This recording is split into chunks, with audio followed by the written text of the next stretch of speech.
What's going on, my dudes? How is it going on this fine day? Today we have a very exciting video, and I'm also kind of sick. My throat really hurts a lot, so sorry if my voice is kind of all over the place because currently it's all over my throat. But aside from that, today's video is going to be on Iceland, one of my favorite places I've been. Such an amazingly beautiful country. It's really hard to believe that something like that exists in the earth we live in. I've received quite a few people asking me how much my trip costs. I went for 14 days, in my opinion a very good length of time to see the entire country, but people are so curious because Iceland is known, it has that reputation of being the really expensive country to travel.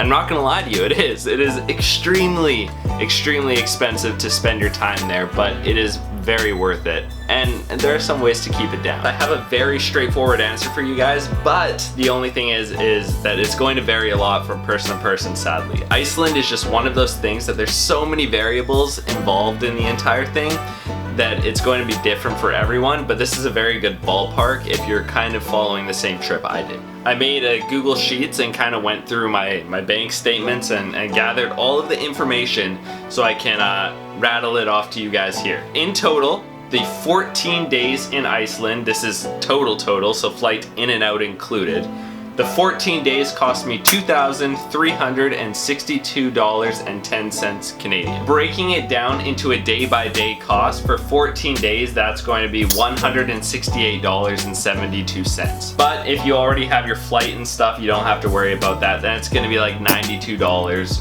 per day. That's including everything else minus the flight. So for $100 a day, you can basically travel Iceland. I'm gonna quickly go over how I ended up at these numbers. Now you can go through and watch my vlogs. I have like 6 or 7 vlogs covering the entire trip. And through those I gave so many tips and different ways that you can save money and or things to do, travel. You can watch those if you're interested. Number 1, whenever it came to accommodation, sleeping, we always chose to camp. And that's because a hostel or a hotel will run you anywhere from $70 to $100 for one night. So there goes your entire day spending on accommodation. Camping is awesome in Iceland. I don't know if I'd really recommend it during the winter as it's going to get insanely cold, but during the summer months when we went, it was totally fine. Europe is huge on camping. There's campgrounds literally everywhere you go, so it's totally a viable option and you will save yourself a ton of money. In terms of food, we shopped always at the Bonus grocery store. We never ate out because when you're eating out, you're looking at $40, $50, $60 for a main course, which is just unreasonable. Grocery store is always the way to go. They have lots of options there. And then in terms of a rental car, you could rent a van, a camper van, or you could rent an SUV like us, which is kind of in the middle. I think total it costs like $2,400 for 2 weeks, split between 3 people. Or you could just go with a tiny like Toyota or something like that, and that will bring your cost down even further. It's totally up to you and what works for you and your traveling group. But the biggest thing I can say is go with friends so you can split that cost, because if you don't, you're gonna be paying a pretty penny for that car. Another option that I met some people and they were doing it was a bus. There's a bunch of bus routes that go around. I personally think the rental car is the way to go because there are so many places we went that were off the beaten path, off the bus route. And if you're on a bus, you can only really go to where it drops you off. So it's totally an option if that's the situation you're in. But if you can, find a group of friends and pitch in for a car. And then the other thing that's going to make a gigantic difference is the time of season you go. So the high season, which sadly we went in, was right at the end of May until I believe, I'm cheating, I'm looking at my Mac.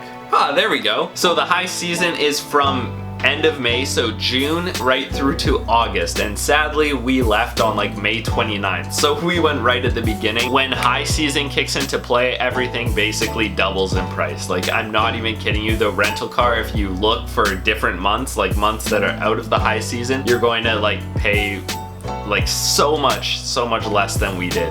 But it's just, if you go in December, you're constantly in the darkness, whereas we went and we're constantly in the light. You're constantly in the cold, and we were only in the cold most of the time. So you gotta look up the pros and cons to each one, but I'm telling you, off season, it's going to be a lot cheaper for you. You've also got to account for your activities, so depending on what you're going to do while you're there, that's gonna cost some money too. I included what we did in the vlogs, but if you're going to do, for example, the inside the volcano where you go into the middle of the volcano, or you do a glacier tour, those run anywhere from like $100 to $500+. So you got to take that into account as well. Awesome thing about Iceland is that a lot of it is just strictly nature stuff and they don't charge for it. So you can walk to that waterfall, hike to that one over there, drive to that one over there. It'll be good to go, so you don't have to worry about that. But they do charge for certain things. So yeah, it is totally doable. It's expensive, but it's still reasonable.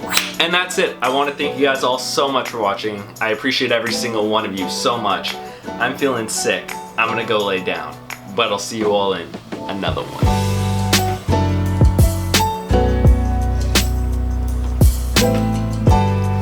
Check out this video. Maybe this one. Check out that one.